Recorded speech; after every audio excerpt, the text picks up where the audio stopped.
is lit.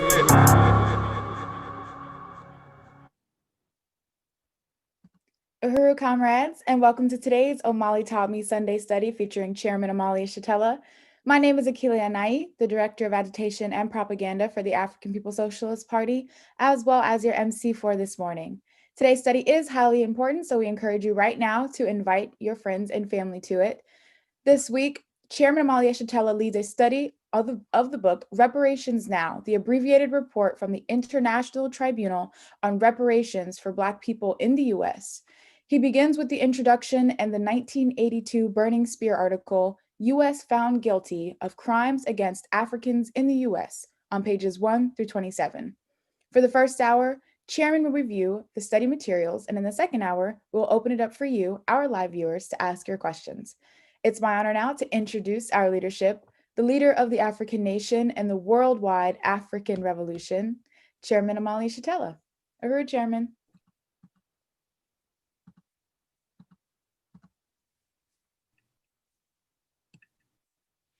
Uhuru, Comrade Director Akile, thank you so much for the introduction.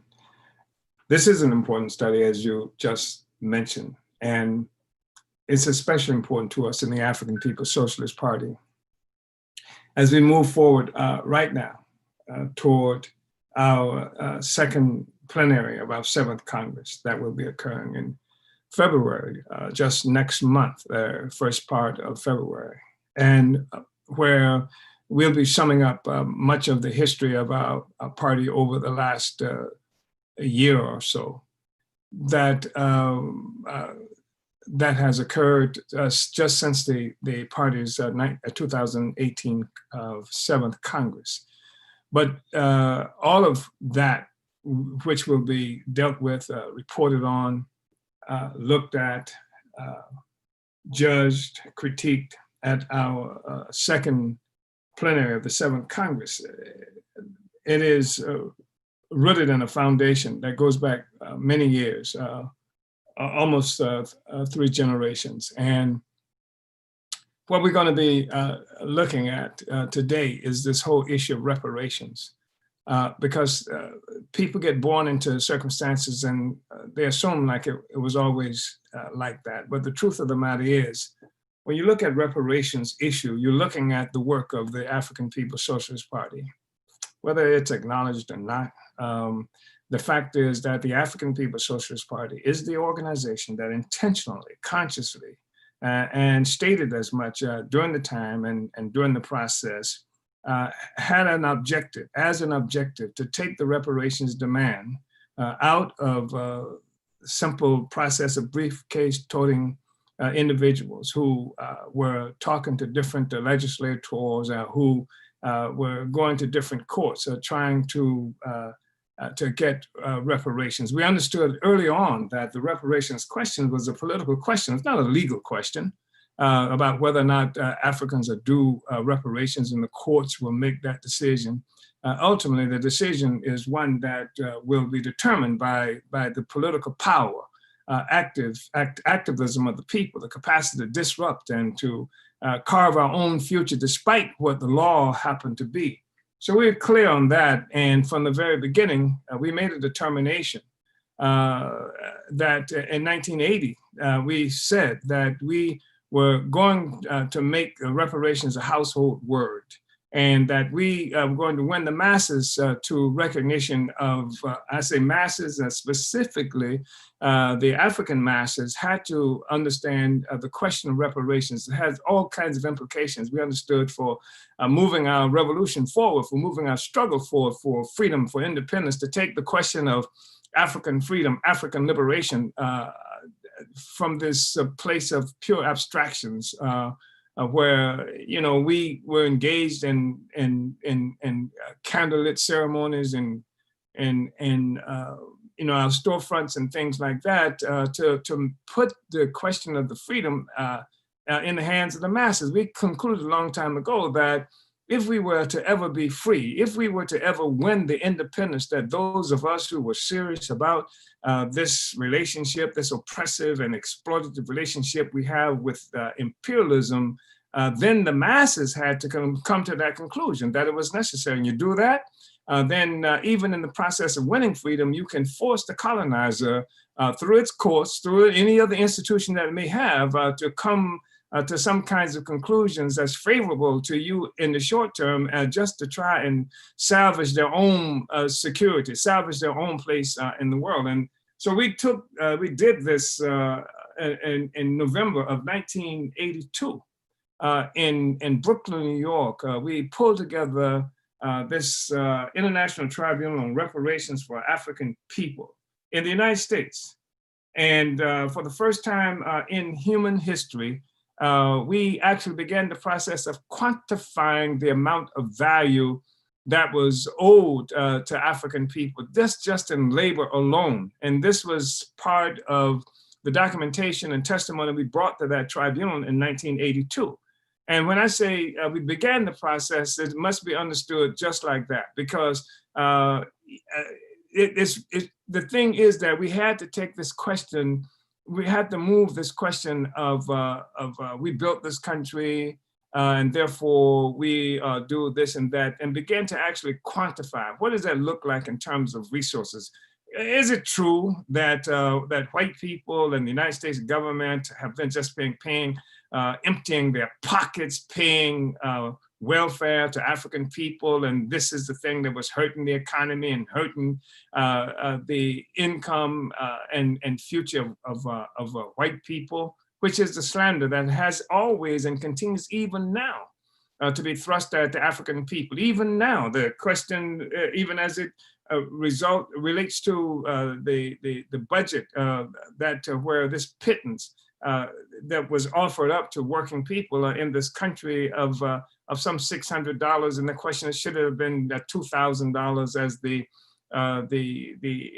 current president has declared, and is he being tricky, trying to hurt the government and hurt the other political party because he's saying $2,000? When this is a simple-minded debate, the truth is that all the value that you can count, that you can look at, comes from the theft of the land, labor, and resources of Africa, African people, and other people who are colonized. This system has sucked the blood, sucked the resources, and it rests upon that foundation. So this is what has propelled us forward, the absolute need to bring the people into the equation. And the fact that this was something that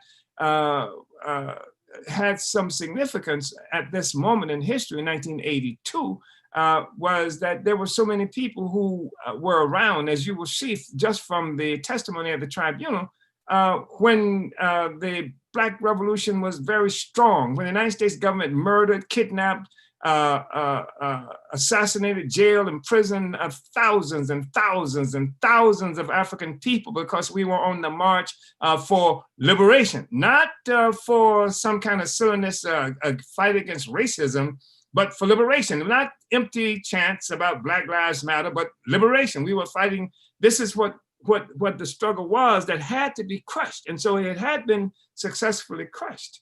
And the African People's Socialist Party was that organization that was born during this period with the, and from forces who came from that era, were part of the era that was leading this revolutionary movement that was defeated. And even in the face, in the midst of this brutal repression and defeat, the African People's Socialist Party is pushing through all of that and saying that our objective is we must complete this Black revolution, complete the Black revolution of the 60s, complete the revolution of Malcolm and even King, and complete the revolution of Fred Hampton and Che Guevara and Patrice Lumumba and Kwame, and complete this. It can't just fall back and be satisfied with this and say, well, you know, what we're fighting for now is to make white people like us, fighting against racism. That period had passed us. And that's the thing that had driven the ruling class here and around the world crazy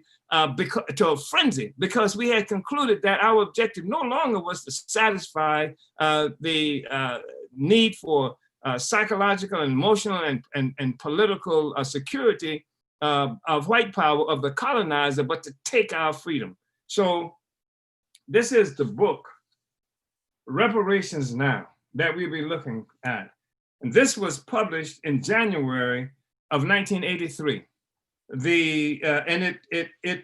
As it says, it is a abbreviated report on the International Tribunal that we had conducted on reparations for Black people in the United States. It's the first time in history that there had been a quantification of values stolen from African people. That is to say, we had taken the abstraction out of this question of yours, this, we built the country, et cetera, and then brought forth empirical data, evidence that can actually participate in quantifying it.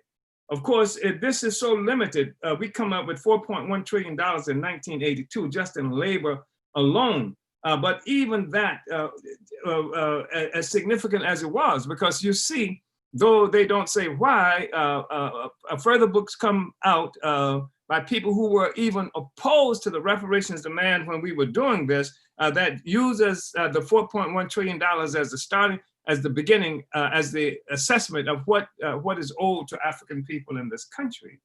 And that's just in this country alone. But as I said, that was an understatement. But I want to go ahead and begin. And we start with an introduction that I wrote for the book. And this introduction, again, was in January 1983.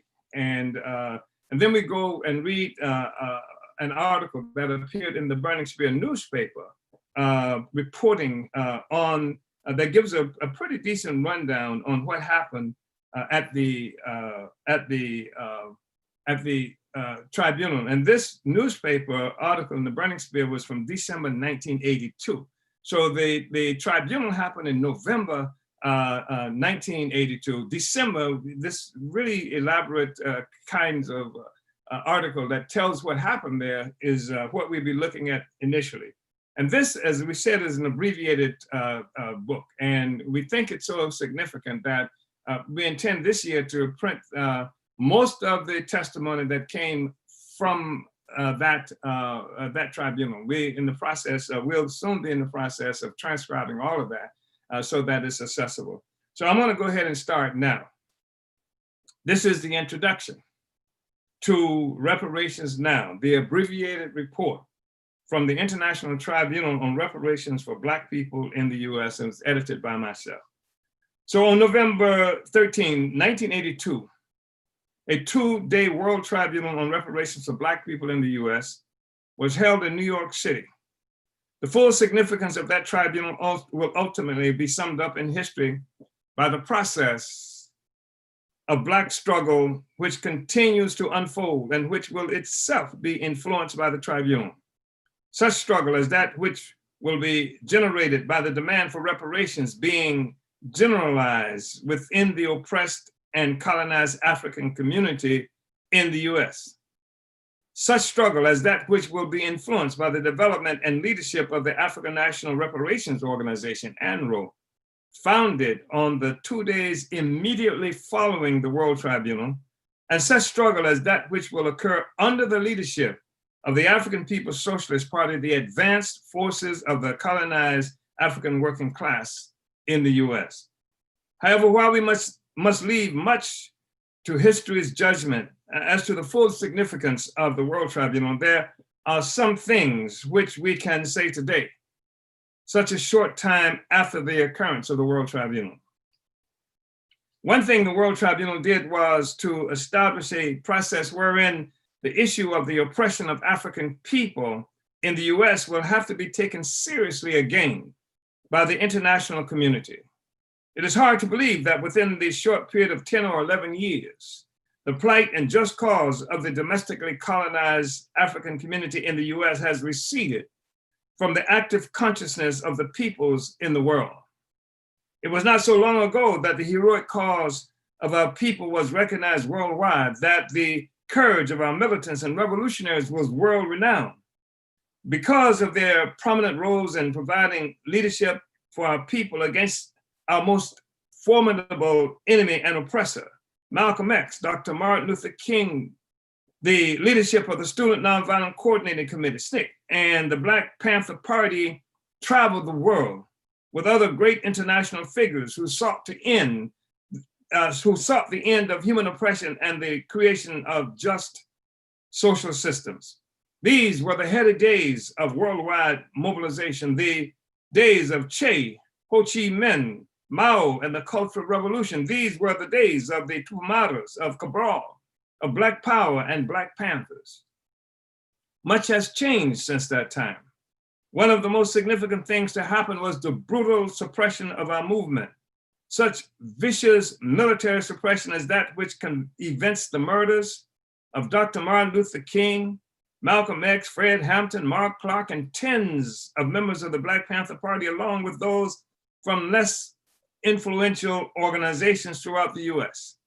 This suppression resulted in forced exile for many and frame-ups and imprisonment for many more. Today, it may be argued that more of our militants and revolutionaries languish behind prison bars than among us within the colonized African communities of the US. This is an important point because there are people who today criticize the African people as something, as somehow being defective, morally, politically, because we have not continued to fight effectively for the freedom of those political prisoners and prisoners of war, and have not quite understood what happened. What happened was the revolution was thrust in prison, almost destroyed. And there were probably more of us in prison at a particular time, that is to say revolutionaries, than there were outside. Our organizations had been crippled, wiped out, infiltrated, etc. So like all people who require leadership, the same is true of African people. To deal with the issue of political prisoners presuppose that there were organizations out there who were capable of leading and making that continuum. Where they weren't there, they were in prison. That's why the prison, much of the struggle of the people was transferred to the prisons, as we will see moving forward, just through the testimony, limited testimony that we will bring forward through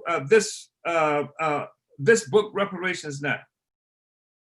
So Geronimo Pratt, Sundiata Acoli, Herman Bell, Albert Washington, Deruba Moore, Anthony Laborde, James York, Bernice Jones, etc., are no longer on the streets of the US. Assata Shakur, free only because of a daring prison escape, is hunted like an animal throughout the US by officers of the US colonialist state who surely intend to end her life as they have attempted to do in the past. Subsequent to this brutal attack on our movement and its leaders, the US government has worked diligently to convince the world community of its changed character as it relates to Black people, a changed character which the US government alleges has resulted in the Americanization of its African population, which has now achieved its basic aspirations. To do so was not as difficult as some might think. As a result of the terror and carnage strewn throughout our oppressed colonized communities, resulting in the imprisonment and murder of our leaders and the destruction of our militant organizations, our people were temporarily pacified. Their voices stilled, and the US government and the international community were relieved of the terrible din caused by 40 million African people who were demanding bread, peace, and Black power. And if the quiet which now prevailed within our communities was not enough to convince the peoples of the world that Black people had become finally free and no longer needed to rise up in opposition to the US government, several other ploys succeeded in quelling any suspicions. One ploy was dependent on the election of James Earl Carter as US president in 1976. Carter's election was one which saw more than 90% of the Black vote go to a plantation owner from the deep South, which was the immediate origin of the Black movement so recently crushed by the US government. Was this not evidence of a reconciliation between the interests of the Black population and the US government? If not, Carter's selection of Andrew Young as US ambassador to the United Nations surely served the purpose. Thus, the world community was misled, as were our own nearly leaderless people. And it's worth mentioning, of course, that we're looking at the same thing right now. You've got Biden is James Carter, and with his own selection of Black faces that will show the world as the most significant political pundits, writers, and media forces in this country like to brag because his cabinet looks more like America, not like Trump's, which showed a white America. His looks more like America. So you've got Africans and indigenous people and Latinos and other people like in Carter's administration, women in Carter's administration, the first Asian African vice president woman in history. So this is what you have. And so it's not that white power is gone, of course, just like it wasn't gone when Andrew Young represented white power at the United Nations during the era of Carter. It's not gone now. And it's just white power, it's a chameleon. It changes its look in order to carry out its mission at the time where it's so threatened that it has no other options. It has two options. One, the option of a Trump-like force to crush, kill, destroy, maim, wipe out those who would oppose it. And the other option, of course, is to try to maintain the stability of the same system by using the oppressed to carry out its program. So this is the whole white power and blackface strategy, and it was there, it was alive. This is almost 40 years ago that we're talking about with Carter. So it's not looking at something new. And our criticism of Biden is not new. We didn't even know Biden at the time. It's a criticism of the system, and it was the criticism of the ability of the colonial masters to be able to disguise, to use somebody who looks like us. And these are willing cooperatives of our oppression. Let's make no mistake about this. I'm tired of hearing people who apologize for these colonized people from our colonized communities who willingly join the oppressor to carry out its mission, as somehow she's a nice person, or like one great Black leader once told me about Michelle Obama. You know, I know that Obama is a criminal and an enemy to our people. I just like Michelle Obama's arms. This is the kind of stupidity that has informed too much of our struggle for too long, which is part of the reason why this discussion that we're having today is important, because as you will see through this, what we are today in 2021 is representative of what we were then and what we were becoming. And it had a scientific assessment of our reality that continues to develop, and recognizes that we are colonized. We live under foreign, alien power, that and everything that it does is for its benefit, and the most significant benefit it has is to maintain this relationship between the colonized and the colonizer, not to end it, to improve it, to make it more effective, to make it more stable, to make it more secure, to do anything necessary to keep the system in place, and even if it means getting Africans and so-called Indians and Native people to participate in the process. So we say, again, if in fact there had not been a reconciliation, if Andrew Young's presence, if Carter's election with 90%, this guy's a plantation, he's from the plantation in Plains, Georgia. 90% of the African vote went to a white man who was from Plains, Georgia, a plantation owner. And so this for some was evidence that if this was not good enough, that all these Africans voted for him, this didn't make an extraordinary statement of the reconciliation of the interests of African people and white power we couldn't say too much of what was. And then we said, but if it wasn't enough, then Carter selected Andrew Young, and Andrew Young as the ambassador, the U.S. ambassador to the United Nations. So surely that served the purpose. Thus, the world community was misled, as were our own nearly leaderless people, but no longer.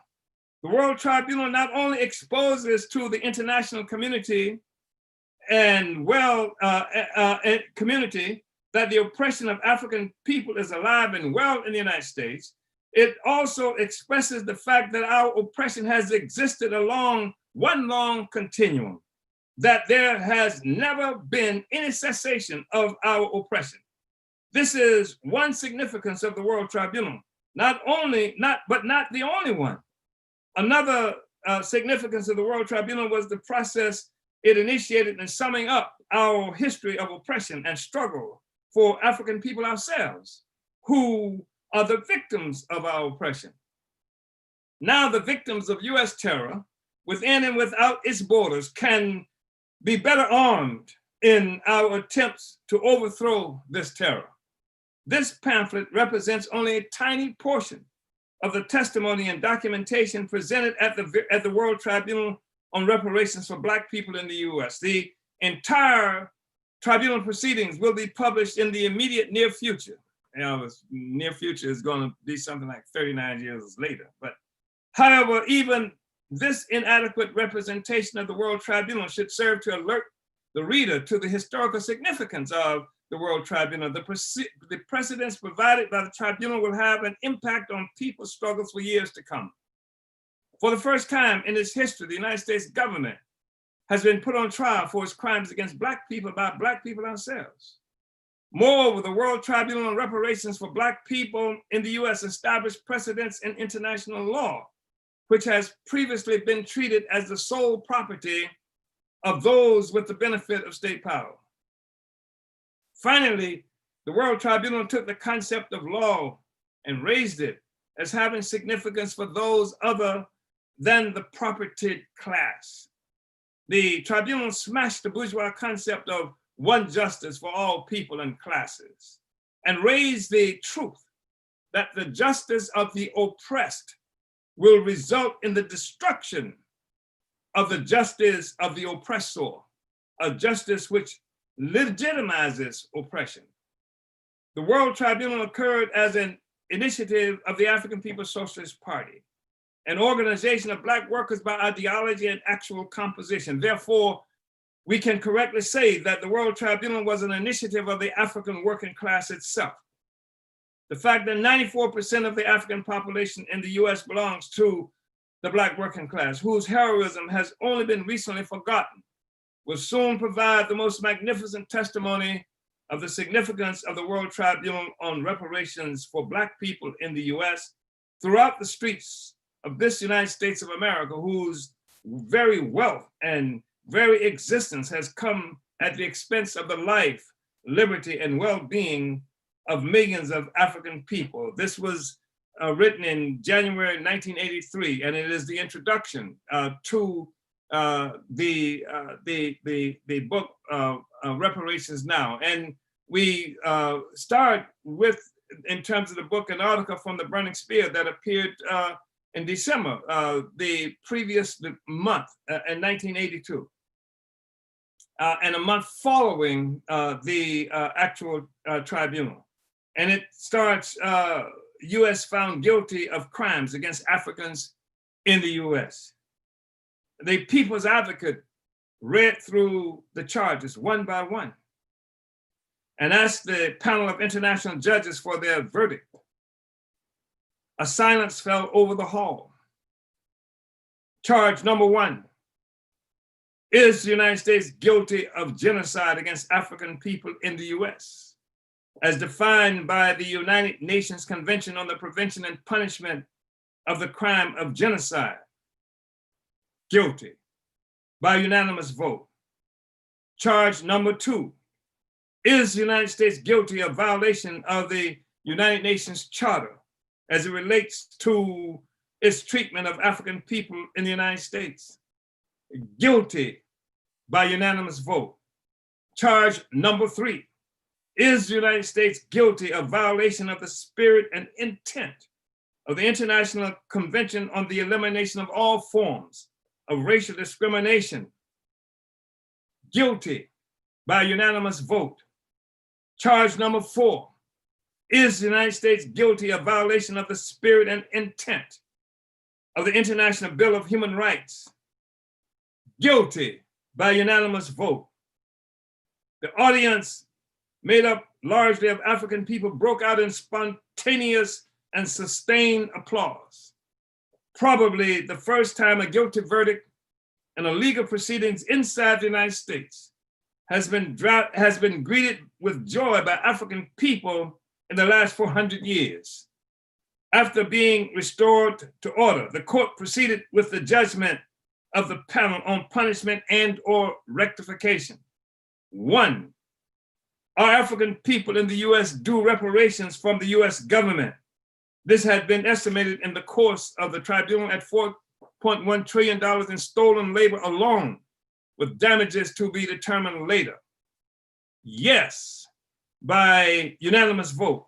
I want to say, there's a lot of discussion about HR 40, 41, or what have you, in terms of the House of the US Congress supporting a bill that will study whether reparations are due. Well, this tribunal did the study. It showed the study, came up with the verdict, and placed that in the hands of the people. And number 2, should imprisoned Black revolutionaries be granted political prisoner and prisoner of war status based on the Geneva Convention and other United Nations determinations? Yes, by unanimous vote.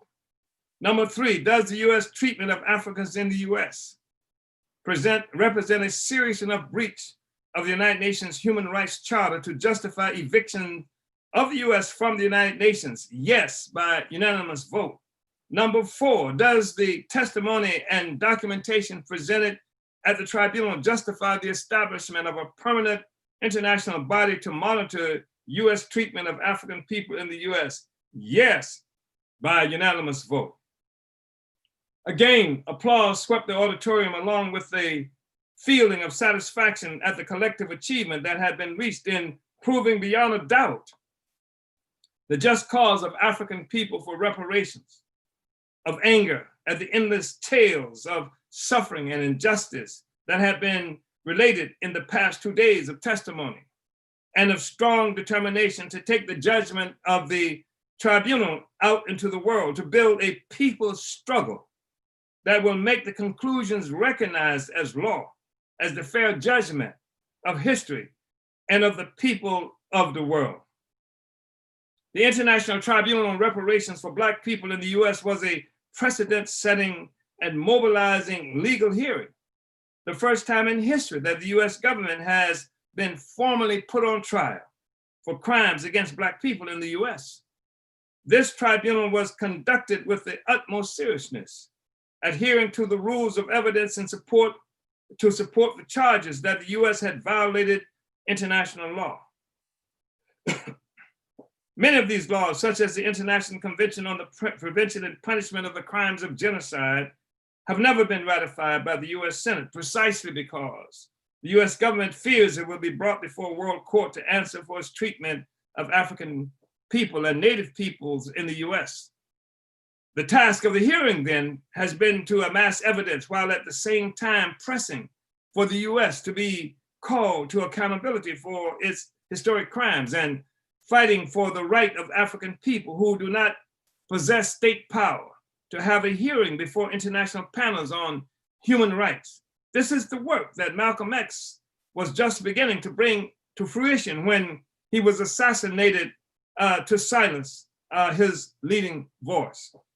The tribunal had been in the building stages for the past year, as the African People's Socialist Party established committees across the US to build awareness of the upcoming tribunal, to gather thousands of reparations claims by individual Africans to be presented at the tribunal, to assemble evidence and international support for the tribunal. Participants from these communities arrived from Seattle, from Maryland, from Washington, D.C., San Francisco, Oakland, and St. Petersburg, and New York, while other committees who intended to come ended up unable for logistical reasons, including people from Miami, Chicago, and Memphis. The breadth of African organizations and other colonized peoples who endorsed the tribunal was truly inspirational and showed the great support which the reparations demand can win. And participation in the tribunal itself was equally as broad. Queen Mother Moore of the Association of Ethiopian Women, and an activist in the struggle for reparations since her days working with the Garvey movement, sat in the front row of the auditorium with a number of her associates from across the US during the entire 2 days of the hearings. Members of the National Black United Front, Black Vets for Social Justice, the Grand Jury Project, and many other community groups fighting for African freedom were in attendance, along with unaffiliated Africans and some progressive North Americans. Notably absent were the white ideological imperialists and professors of revolution who clog up so many progressive events, for this was a tribunal established by African people on our own terms. But working class and struggling African people predominated. On the first day, over 200 people signed in, not as many as hoped for, but representing a strong cross-section of our people. Coverage from the African media, from the Amsterdam News to the Brenningsmeer newspaper helped to amplify the impact of the tribunal. Remember, this was before the internet and social media. The international panel of judges, as well as the international observers, were primarily African people, reflecting the solid international solidarity which Garvey first mobilized with the slogan of Africa for Africans at home and abroad. Among the observers was Kasim Ashburn of the Black American Law Students Association, Ike Mfoli of the Pan-Africanist Congress of Azania, which is South Africa, a representative of the Universal Negro Improvement Association, and Sue Velez, who works with the Solidarity Movement with Chile. As for the international judges, 2 of them had traveled considerable distances and faced harassment and repression from US repressive forces for their work on the tribunal. The important figures in the African struggle in the Caribbean, Pianki Lalipo Solanke, chairman of the National United Front of Barbados, and the representatives of the revolutionary Senegalese community in exile in France, Samba Mbu. In addition, a representative of the Congolese National Liberation Front, which was waging armed struggle against the puppet Mobutu regime, Serge Mukende, was in attendance as a judge, along with representatives of the North American Progressive People, Rick Ayers, the chairman of the Committee in Solidarity with African Independence. By the way, the Committee in Solidarity with African Independence was an organization that briefly came into existence under the party's leadership. And this was following a struggle against opportunism that existed inside the African People Solidarity Committee that we had created, that I had created. And at the juncture where this opportunism exposed itself as a serious contradiction, I disbanded it and created in its place the Committee in Solidarity with African Independence that existed for a short period of time.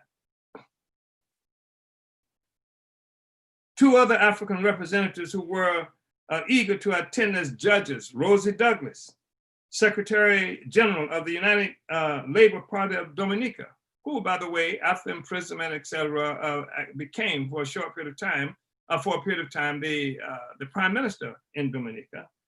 Secretary General of the United Labor Party and Deputy Chiume, Chairman of the Congress for the Second Republic of Malawi, were prevented from entering the US by visa denial in the first case and by economic constraints of the travel from Africa in the second. Unfortunately, it was never possible to get a firm commitment for a representative judge from Native people in the US or from Colombia and the promised participation by a representative of the Puerto Rican Socialist Party, and the New York Casa El Salvador, Farabunde Martí, fell through in the last days. The importance of international participation and international solidarity from these and other peoples struggling against US imperialism must be won, as African people have always demonstrated a high degree of internationalism and sacrifice in the common struggle against imperialism. These and other international allies of our struggle will have an opportunity to come forward to participate in future tribunals, which our people will sponsor. With all of these different peoples present, as well as the range of activists and witnesses to genocide from the African community who brought forth testimony, truly, the Black liberation movement was fully represented at the International Tribunal. And while our movement has many different tendencies and contending strategies, something profound occurred over the 2 days of the tribunal. As the testimony was unraveled, as the depth of the crimes of US imperialism were laid before those assembled, the continual focus provided by the People's Advocate, APSP Chairman Omali Yeshitela, brought forth again and again that the anti-colonial struggle of African people, the struggle that targets the US government as our enemy and unites with the anti-colonial struggles around the world. The demand for reparations now is a unifying, mobilizing, and militant cry, which will put our movement back on the offensive. The tribunal built unity in that movement, not a liberal unity based on nothing but accommodation and passivity, but a unity born out of a common focus and a growing commitment to join together to boldly advance our struggle against the US government. The tribunal was opened on Saturday, November 13, with a procession of the judges and opening remarks by People's Advocate Omali Yeshitela. He explained that the tribunal would be held under international law, that the international panel of judges had a legal responsibility to weigh the evidence in coming to their verdict, and that African people do have a right to call such a tribunal. Even though we do not have state power, we are a people who have been wronged and have a right to petition for redress, as well as to struggle for state power in order to achieve that redress. And from the perspective of the African People's Socialist Party, the tribunal itself was a part of the struggle for state power. It was putting in the hands of African people an instrument where laws could be determined and on the terms of our people in our own interest.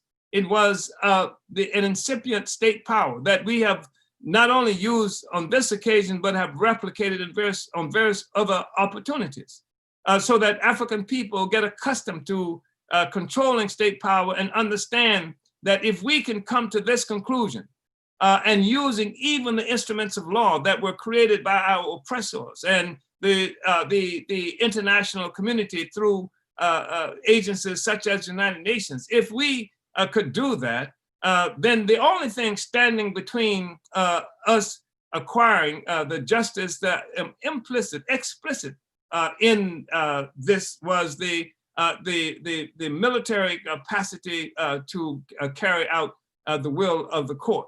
So an aspect of the state apparatus was being constructed and continues to be constructed today.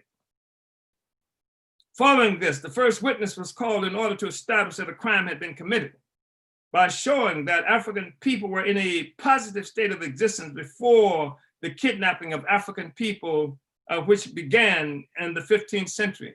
And we start now with showing how many people came to a certain element of statue around the question of reparations in particular, and a certain prominence beyond that through this. 1982, November 13, 1982, World Tribunal on Reparations for African People. And we start here. And so Dr. Leonard Jeffries, chairman of the Black Studies Department of the University of New York, spoke for an hour and a half, giving the greatest detailed account of African history that could be condensed into that time period. And he came because Comrade John Henry Clark couldn't make it.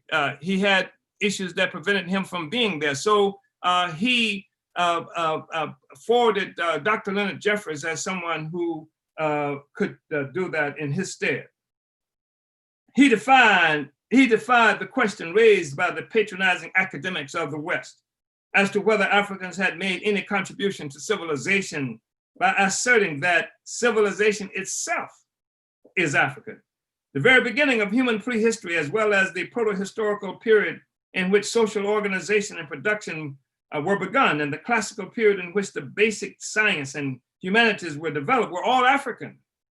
What bare civilization that did exist in Europe was all derivatives from Africa in the ancient era and the subsequent historical periods. Dr. Jeffries drew out in great detail the 7 periods of African history as he understood it, and described the techniques used by the Europeans, first the Portuguese and Spanish, later the English, to assault and bleed the African continent. He points out how Europe, and in the 15th century, being land poor, resource poor, and people poor, pursued piracy and theft from other peoples as the primary way of moving beyond subsistence economy, and found the richest civilization in Africa. Unable to penetrate the strong societies on the continent, they settled on the beaches and began a process of kidnapping individuals, which eventually weakened and subjugated the whole continent. In 1482, the Portuguese established their first slave military fort on the coast of Ghana at Elmina of St. George. One of the builders of this fort was Christopher Columbus. Over the next decades, Portugal set up 50 fortified forts and castles on the coast of Ghana alone. The slave trade was the basis for the establishment of a world economy and provided the basic capital for the industrialization of Europe and later in the US. After documenting the 400 years of degradation and exploitation at the hands of Europeans, Dr. Jeffries concluded by describing the years from 1900 to today as the period of the African Renaissance and Revolution, in which African people on the continent and around the world have moved to seize back our destinies and our resources. Following his presentation, Dr. Jeffries followed the tribunal format by answering questions from the People's Advocate and the panel of judges, which would explain areas needing fuller detail for the judges' deliberations.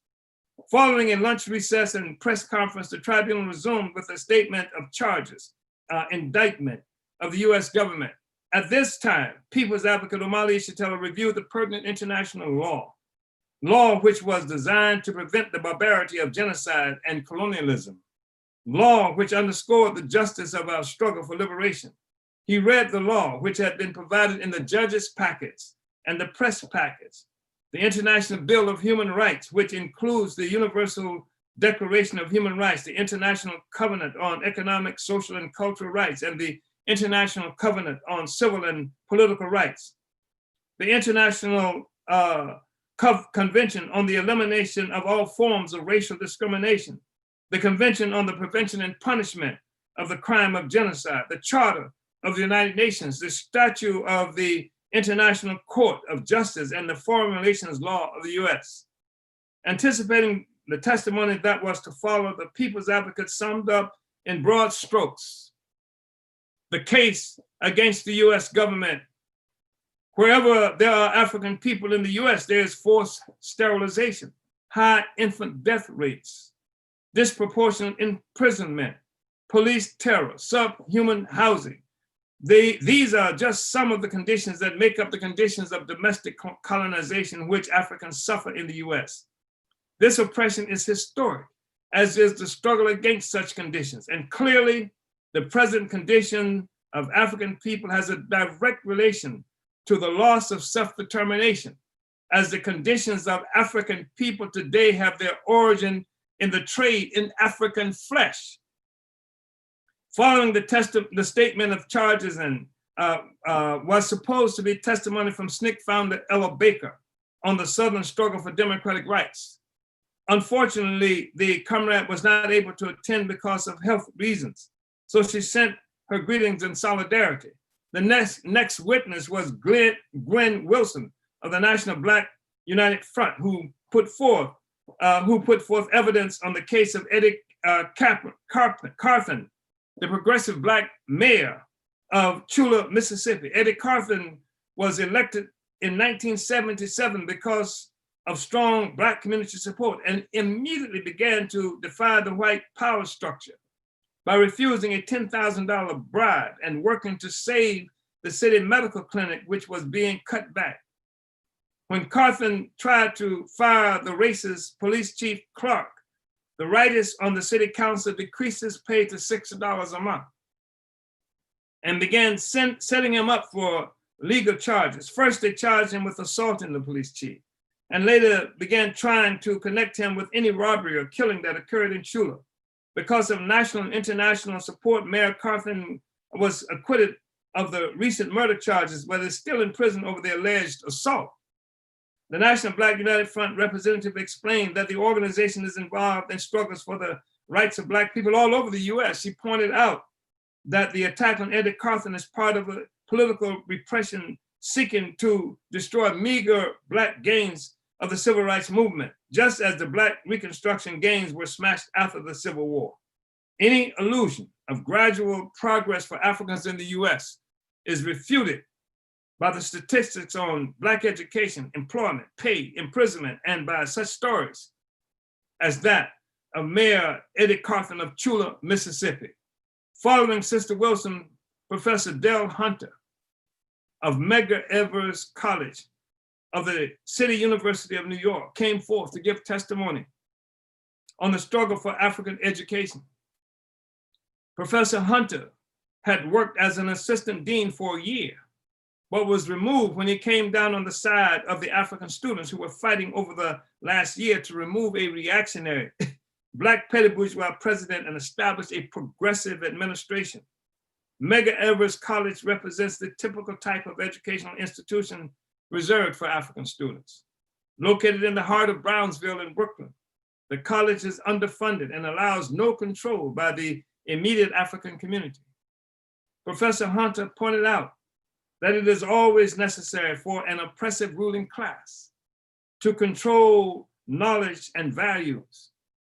The purpose of universities is first the discovery, production, and distribution of knowledge, and second, to reproduce a class of people with responsibilities to see that knowledge is passed on.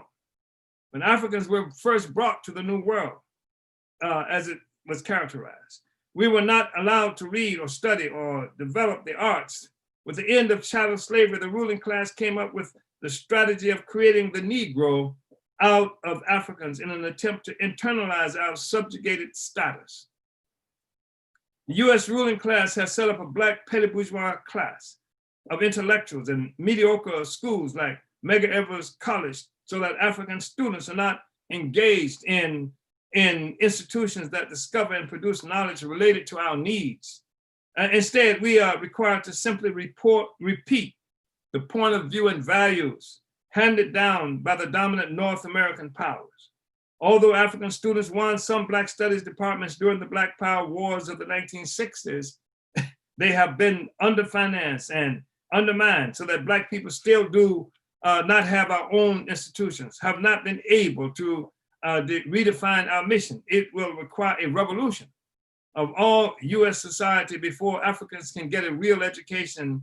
And part of the struggle for revolution is African people creating our own base of knowledge. During questioning by the people's advocate and the judges, Professor Hunter reviewed the state of the Black church, the struggle by the oppressors to suppress African heritage and cosmology, and stated that Black intellectuals can and must make a contribution to the struggle of African people in the US for nationality. Next to testify was the Honorable Job Mashariki, chairman of the Black Veterans for Social Justice. Comrade Mashariki spoke representing the thousands of Africans who have been sent to wars by the US ruling class since the War for Independence against Britain, who have been promised their freedom on each occasion and have only suffered the highest casualties, lowest benefits, and constant armed harassment. He opened his remarks thus, and I quote, "Mr. Chairman, it is an honor to be among such a noble and august body. We know that you have traveled far and inconvenienced yourself to be present here on this historic occasion, to give our organization and our people an opportunity to vent our long-standing grievances against this government. We hope our short testimony will contribute to your inevitable conclusion that the US government is guilty of mass genocide and degradation against Africans here in America. Our organization has known this fact for centuries. History has taught us, historically, Black people have always fought for this country inside and outside of the military. The economic wealth and development of this country was built on the backs of Black slave labor. All persons who enjoy the fruits of so-called democracy today enjoy it at the expense of Black blood, sweat, tears, and lives. Our organization of Black veterans from World War II to the Vietnam War, who fought in these wars, our motto is, Blacks fight no one else's war no more. We have adopted this motto because of our experience in this country. However, our motto doesn't exclude us from fighting our own war. I want to be clear on that, such as in Azania, or South Africa, Namibia, Mississippi, or New York, unquote. In the course of reviewing the criminal history of the United States government treatment of Africans in the US military, Comrade Mashariki brought out many profound facts to underline his argument. For instance, while Blacks GIs suffered disproportionate casualties in Vietnam because the officers placed us in the line of withering fire, Vietnam veterans faced the highest unemployment rate in the US for that age group. And African veterans gave the highest rate and African veterans have the highest rate among these. The military gave 257,000 less than honorable discharges to Vietnam vets in order to punish the defiant or strong and to deny them all veteran benefits. And of these, 3/4 are Black and Latino. Africans have always had to fight on two fronts, overseas and in the US, as the suppression of African soldiers in Brownsville, Texas testifies to.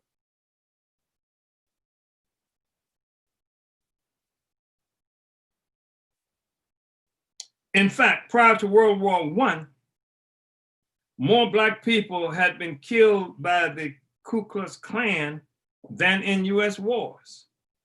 Many statistics are hard to uncover, and in fact, members of Black Veterans for Social Justice were barred from the Pentagon when they went there seeking statistics on Black casualties, tours of duty, and discharges.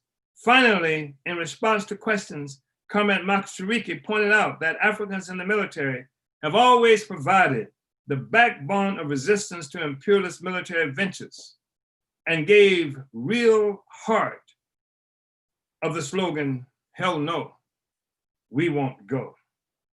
So, Comrade Director Akile, perhaps we should entertain questions and discussion moving forward. Uhuru.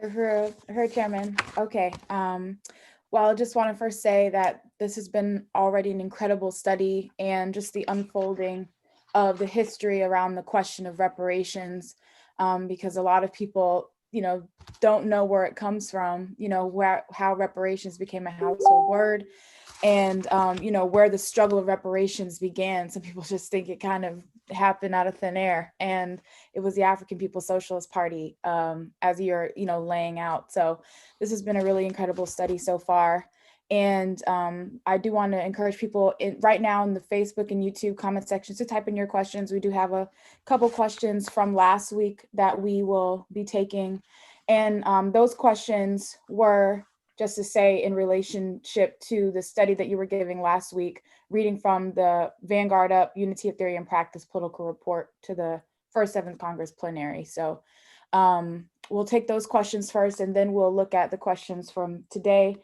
And I just want to acknowledge where people are viewing from. So on the line with us, we have Chicago, Illinois, Los Angeles, California, St. Louis, Missouri, Albuquerque, New Mexico, San Diego, California, Columbus, Missouri, Oakland, California, St. Petersburg, Florida, Toronto, Canada, Lipson, Portugal, Philadelphia, Pennsylvania, Newark, New Jersey, Richmond, Virginia, Occupy Lasagna, South Africa, Wichita, Kansas, Minneapolis, Minnesota, Riverview, Florida, North Carolina, Atlanta, Georgia, Tennessee, Miami, Florida, London, England, Houston, Texas, Brooklyn, New York, Roselle, New Jersey, Sierra Leone, West Michigan, Lakeland, Florida, Branson, Missouri, and Fort Myers, Florida.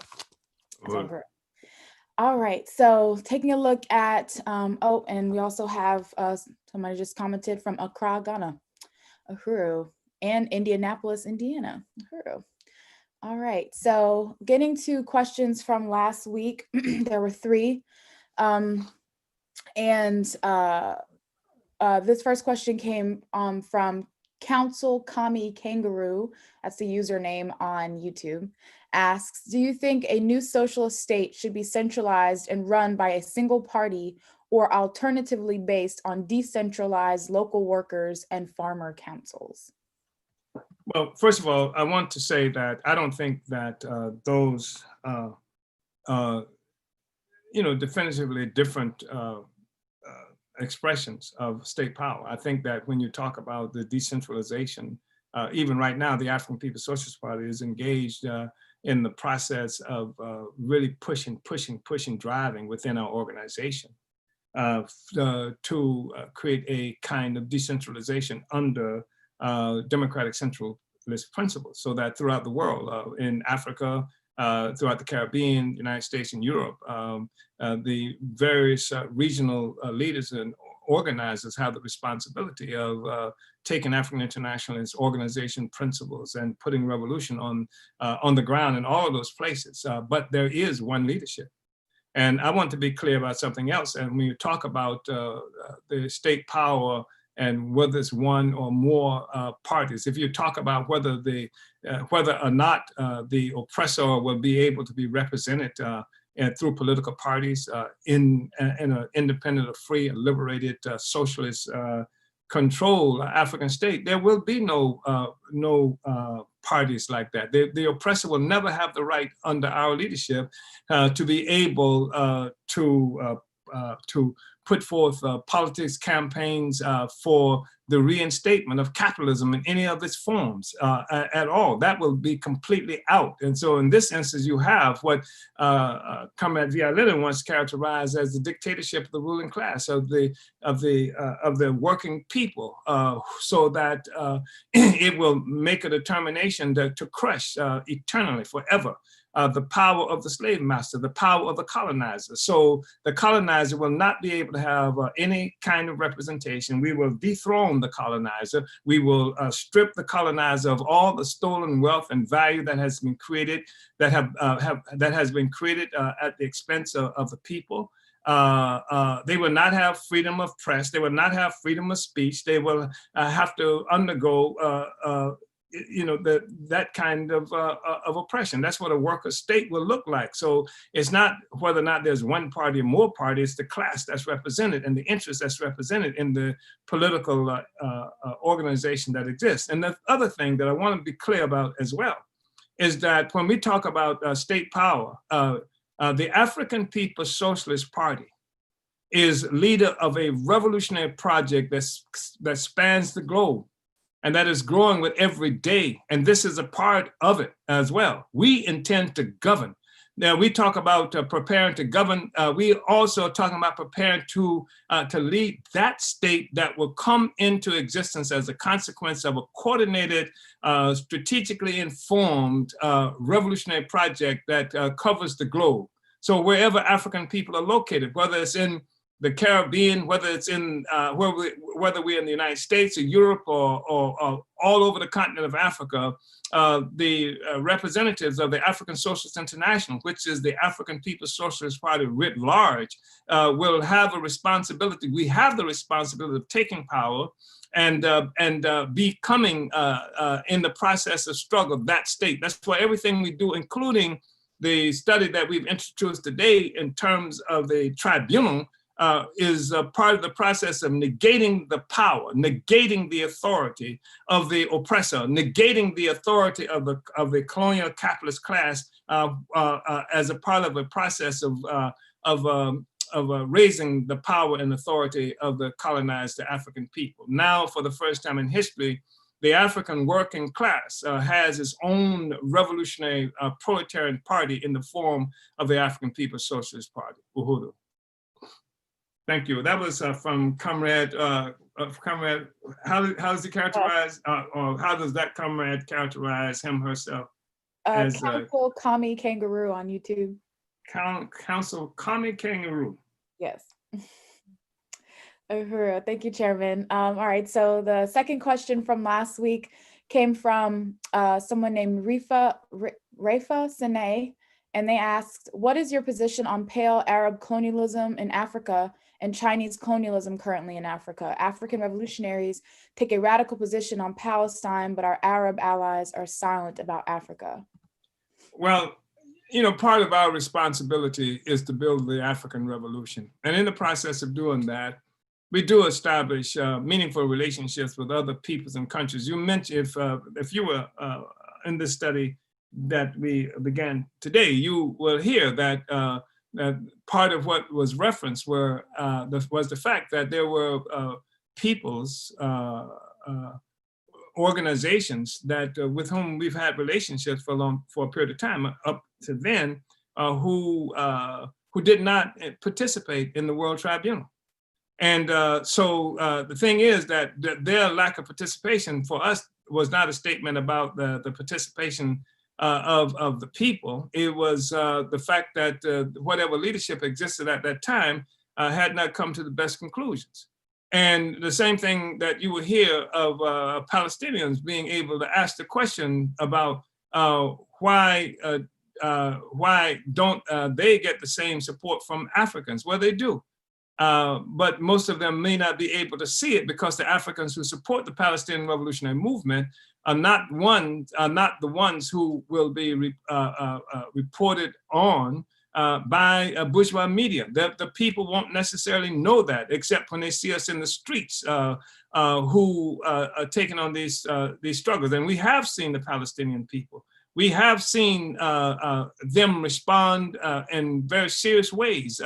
We saw them in Ferguson, we saw them in the 1960s. So at the point where the actual revolutionary anti-colonial sector of our movement has been able to prevail and represents the struggle against imperialism, all the peoples who are capable of fighting against imperialism have united with us.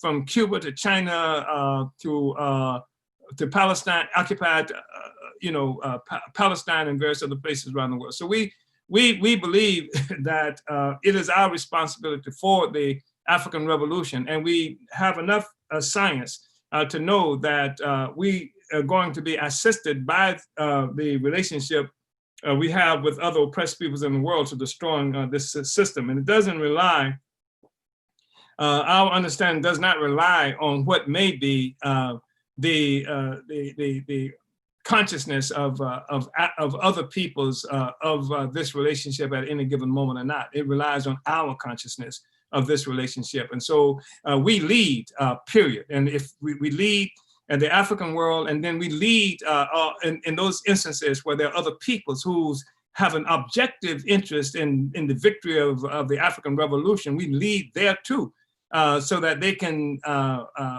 participate in carrying out this collective mission that we all have. Our responsibility is to lead the struggle. And then just like in the African world, how many Africans do you know who disagree with everything that I just said, who never consider they're going to participate in some kind of African revolution of freedom or independence for Black people? We lead. And that's our responsibility. So the African Revolution is and has historically been a leading force. In many ways, you can measure the temperature and the energy of the overall struggle against imperialism by the energy and strength of the African Revolution.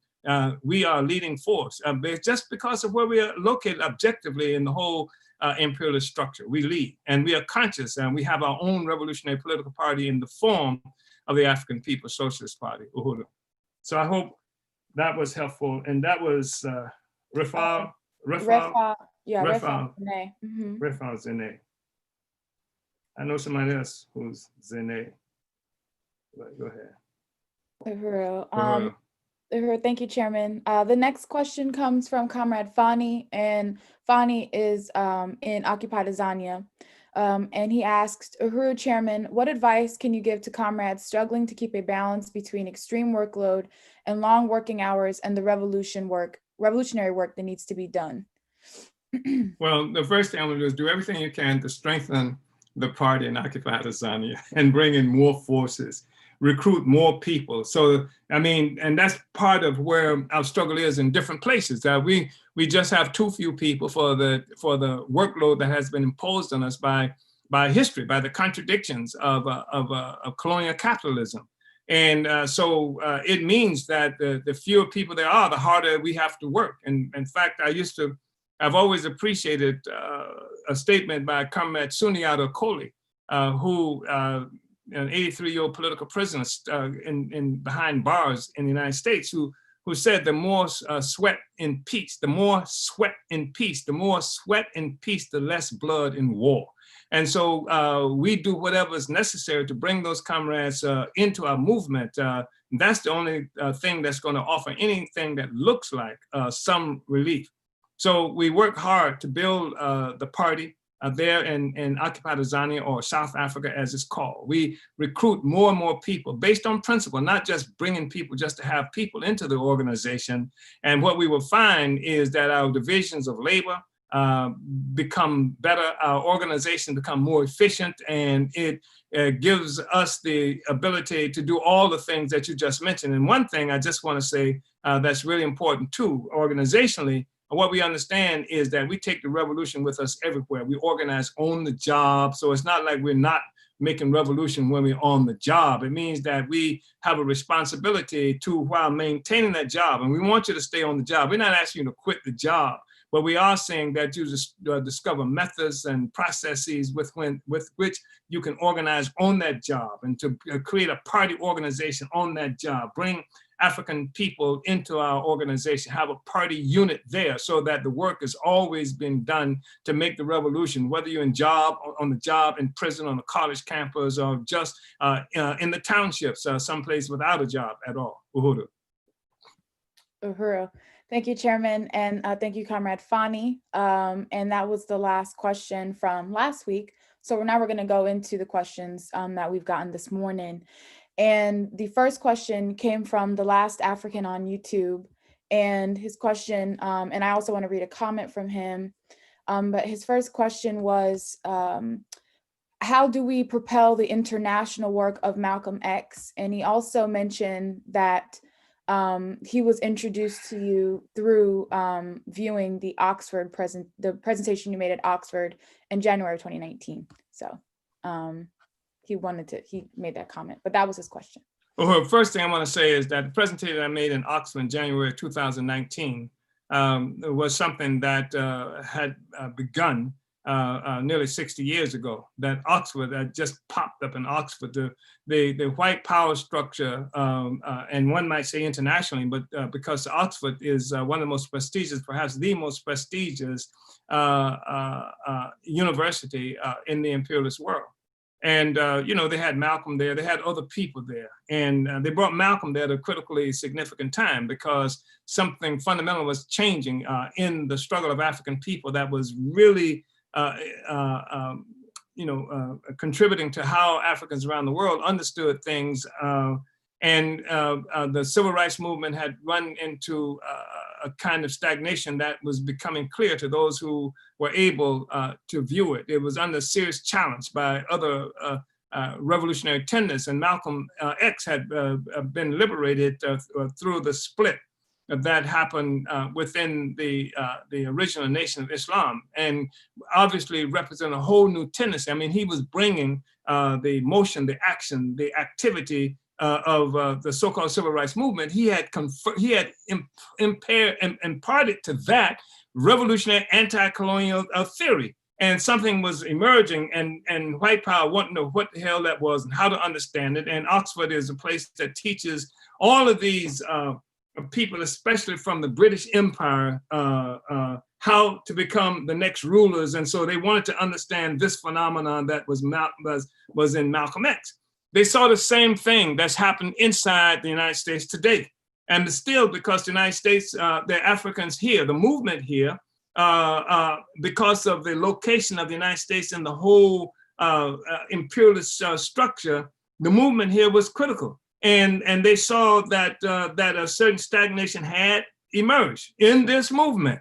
And they saw that a leading force was African internationalism coming from the African People's Socialist Party that I represent. So they brought me there. They invited me to come there because they wanted to peek what it was that was emerging. And they wanted to know this so they know how to combat it and how to, they'll have 1,000 books that will come out of that designed to moderate, deform, and otherwise undermine what it is that we're doing. But we knew that if we got to Oxford, that it conferred a level of legitimacy to a school of thought.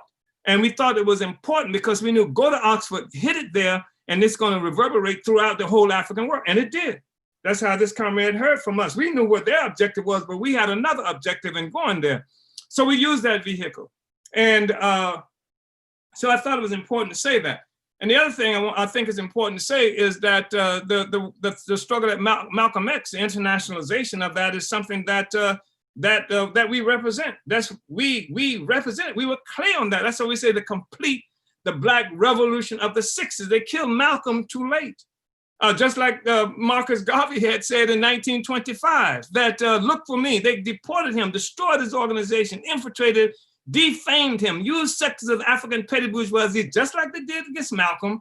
And Garvey said, even as he was being deported, this ain't over. He said, you're deporting me, but look for me in the whirlwind. I'll be there, you understand? And Malcolm was evidence, he was there. And then here's the African People's Socialist Party, we are there. So we're carrying out that mission, The Last African on YouTube. And that was being carried out when you saw us in Oxford, and it's a whole new period in history that has emerged because the work of Garvey, Malcolm, the whole revolutionary struggle to get rid of this filthy cancer on the planet Earth, that colonial capitalism, that has fallen to us. And we have been building this organization capacity all over the world to carry out that mission. And it's bigger than me. And we are creating the infrastructure to capture state power. That's our objective. Overturn colonial capitalism. That's our objective. And to have liberation for African people under the leadership of the working class, and the liberation of the toiling masses of the world. Everybody who works will benefit from this, and all those people who benefited from our labor, our work, if they survive the revolution, will have to get a job for the first time in their lives, many of them. Trump ain't never had a job, you understand? But neither has Biden, neither has, there are thousands of them. They're parasites and what have you, who suck our blood and then condemn and judge us. Anyway, that's much of an elaboration. Comrade Last African on YouTube, Uhuru. Uhuru. Thank you, Chairman, and thank you to the Last African for that question, Uhuru. The next question came from Life Malcolm, who asked, Uhuru, please explain the role or function of gentrification in the current crisis of U.S. imperialism and suggest tactics and strategies for Africans faced with gentrification.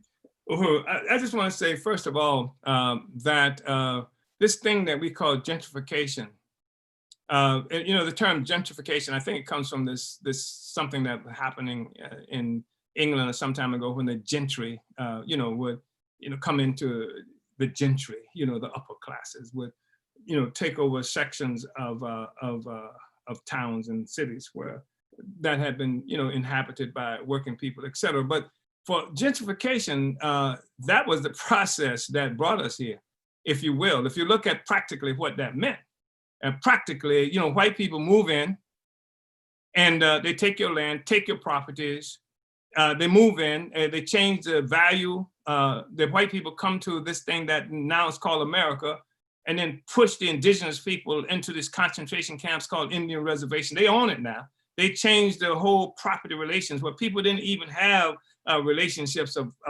individuals owning property and stuff like that. It was collective thing. So that has been how we've always been treated. And I'm not just talking about in Africa, like South Africa, I'm talking about Africa, the continent.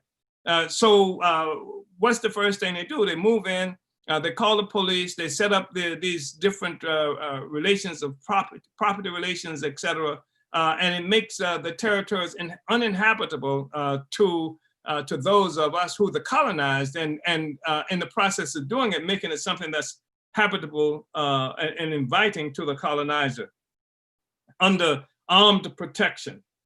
You notice in your community, Comrade Life, one of the first things that you see with gentrification is when the white man and white woman and poodle, come into our community, the first thing they do in the house that used to not be good enough for anybody that we lived in, they take over the house, they put some paint on it, they throw American flag up, on their door or something to that effect to, let it be clear that this is their territory. So the point is that the struggle against gentrification, we have to really see it as a struggle against colonialism.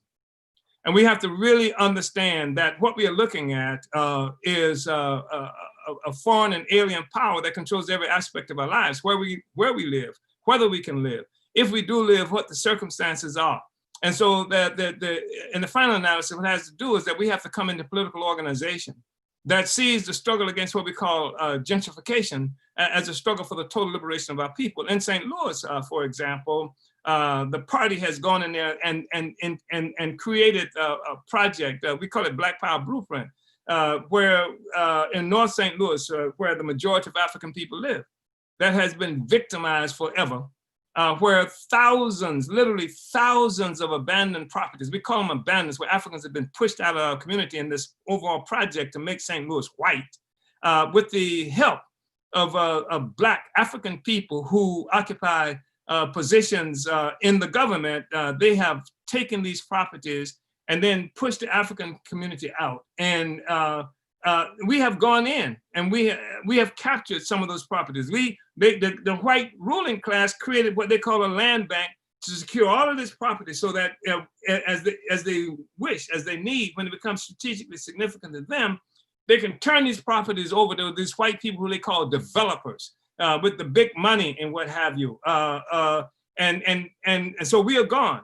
But they set up this process that's relatively difficult to maneuver through, where you can get this property that is just taken from African people at relatively low rates. We go in, and we have the organizational capacity and skills and what have you to work through it. And we've taken some of those properties for the African working class. We've rehabilitated this. We created economic projects and we've and have more on the drawing boards until, of course, the government begins to move on us, and the government gets its own Black representative. We've seen them do it everywhere. They've done it in St. Petersburg, Florida. They do it all over the world. They did it with Mobutu killing Lumumba. They did it with overthrowing Nkrumah, putting another Negro in place. That's the way they work the thing. So St. Louis is no different. And so what I'm saying, comrade, is that organization, and not just organization, because you can't beat these guys unless you initiate a process that will negate their power. And you negate their power by creating our own power. You don't negate their power just because you get them to write a law saying that's bad, that's good, because law is the opinion of the ruling class. And if you get a law out of them and that's based simply on some kind of legalism, that's not going to satisfy our interests. We got to have, the people have to be organized so that just like regardless of what the law is, we have to have the ability to mobilize people to take our resources, to keep our resources and things like that. I know, Comrade Life, that that's not a, really simple kind of answer, but I do think it's a simple kind of answer, because I don't think we're going to be able to get around the reality that we ain't going to have no freedom under this system, or the level of democracy that we achieve in this process of winning our freedom will be determined by the effectiveness that we have in minimizing the impact, minimizing the influence of the colonial capitalist state in our lives, in our communities, Uhuru. Uhuru, Chairman, and Uhuru, Comrade Life, thank you for the question. Our next question comes from, and forgive me if I mispronounce this name, Duduzi from Occupied Azania asks, does reparations stand a chance to unite Africans in America for the common goal of total African liberation and defeat of white supremacy worldwide? Well, this thing that you call white supremacy, sometimes people talk about white supremacy. I mean, that's a, like a concept that we sort of struggle against, because in the United States, what that has meant generally is that it's an idea that we're fighting against this white supremacy. We're fighting against a system of colonialism. And that system of colonialism is what gave birth to capitalism. Like white people didn't just, get born and all of a sudden they owned and controlled the whole damn world. They attacked Africa. Africa was the beginning of this process, the emergence of capitalism that Karl Marx referred to as the primitive accumulation of capital. The primitive accumulation of capital. How does this capital get accumulated that developed Europe and the white world? And he says that this accumulation was a primitive accumulation that gave rise to the capitalist system itself. And so that primitive accumulation was what we know as colonialism. And that exists all over the world. So that even though you got black faces in power in what they call South Africa, the reality is that the whole world economy is dominated by white power at this point. Even though white power is in a fight for its life, mostly at this point, it perceives that fight for its life to be with China, or to be with not Venezuela so much, except coincidentally, but that's how it perceives it. And so you have this force in the fight for its life right now, but it is white power. And when you look at everybody from Mbeki to Zuma to Ramaphosa, these clowns, and some of them they're worse than others, just in terms of the servile dependence and relations and to white power imperialism. And all of them have what appears to be some kind of power and influence that comes at the expense of Africa and African people there. So the fact is, we have a struggle against colonialism, and the work that we are doing, Duduzi, in Occupied Azania, South Africa. I mean, we're on a magnificent start. I mean, we're starting fresh there in terms of building our own independent revolutionary party of the African working class that is uninfluenced by the deals and the assumptions of the Mandelas and the rest of them, that somehow you're going to find some peace, some liberation, some freedom within the established world order. We are changing the world order. And that's the thing that really should embolden you, empower you, and help you to understand that it's a clean slate almost that we have access to. We write the rules. And the rules is that they got to go, and that the party offers the organization, the theory, the philosophy, and the training to make that happen, on a world scale. So the struggle in Occupied Azania, South Africa, is a part of the revolutionary project of African people under the leadership, finally, of the African working class in relationship to the struggles of the oppressed and toiling peoples of the world, who are also living, if only barely, under the domination of colonial capitalism. Uhuru. Uhuru, thank you, Chairman, and thank you, Duduzi, for that question. Our next question comes from Black Rose Anarchist on YouTube. And they ask, Chairman, is the EFF and J. Malema the last chance for Black South Africans to finally get their land back in South Africa? Please. Listen, Malema and the EFF, they do not challenge the existing social system.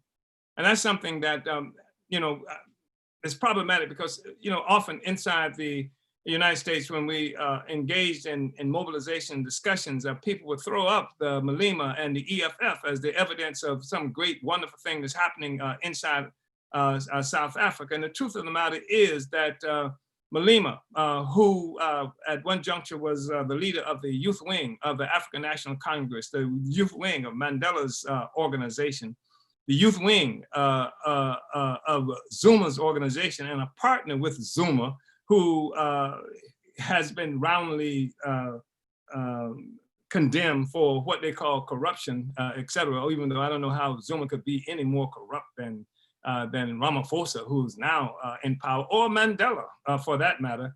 And they say that because he says right words. He says that something like nationalize the land and nationalize this and that, and Africa must be free.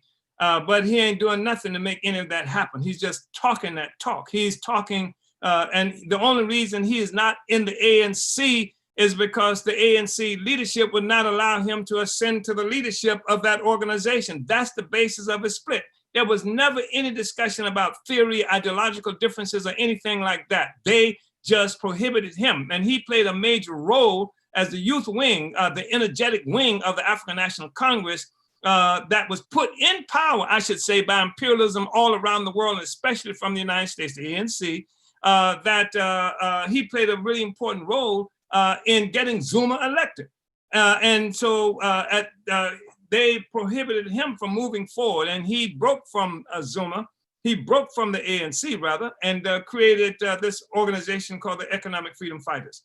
And it is no more a freedom fighter than Zuma was, than Mandela was. This is the sector of the African petty bourgeoisie that's not getting the cut. The class is not getting the cut that they need, that they deserve. And he uses language, popular language, like Obama, change, change, change, or like Kamala Harris, reparations, like Bernie Sanders, socialism. All these things to get out in front of the question so that they can maintain control over the masses of African people. But they're not in the townships where we are. They're not organizing people on the ground inside occupied Zion like we are, but not only organizing them, not only talking about the unification of Africa, but engaged in making it happen. Look at Comrade President Tafari, who is the chair, rather, of the party in South Africa, and who is the director of organization for all the African work of the African Socialist International. He's not just there talking about Africa must be united. He has a responsibility in carrying it out of uniting Africans in Ghana. There's somebody in this discussion today from Ghana. There's somebody who's probably in this discussion from Mali. There's somebody who may be here from Tanzania, other place. This is the work that really concretizes this notion of a united Africa, not just people who stand in some place and say, Africa must unite like Jesus or some other force is going to make it happen. It's a revolutionary project. And so that's why, and no. Malema does not represent, the EFF does not represent the future of, it doesn't represent the ability of African and South, and Africans in what they call South Africa cannot be free, independent of the African, in the rest of Africa and the rest of the world. So that's my response to that, Comrade Black, rules anarchist. Uhuru. Uhuru. Thank you, Chairman. That was really, really powerful answer.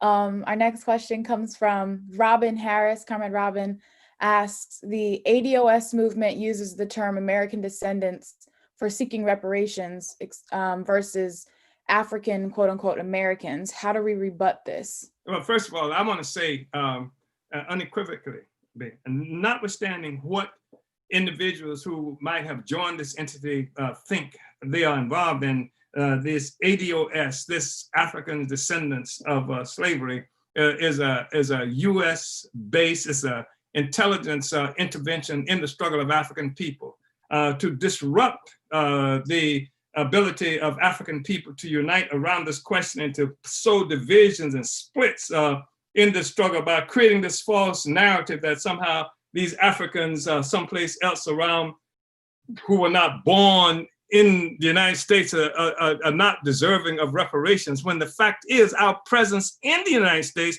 is evidence that Africans in Africa need reparations, because that's what took the resources out of Africa and brought them to these foreign and hostile places around the world. That's first of all.